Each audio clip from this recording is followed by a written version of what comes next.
Subscribe कीजिए मेरे YouTube channel Sobia ji health and beauty tips को और बेल आइकन पर क्लिक करें हमारी लेटेस्ट वीडियो सबसे पहले देखने के लिए।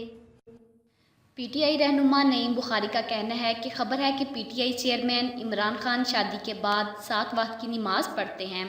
तफसीलात के मुताबिक पीटीआई के रहनुमा नईम बुखारी अक्सर औकात मुख्तलिफ मौज़ूआत पर ऐसी बात करते हैं कि अगला बंदा हंसने पर मजबूर हो जाता है।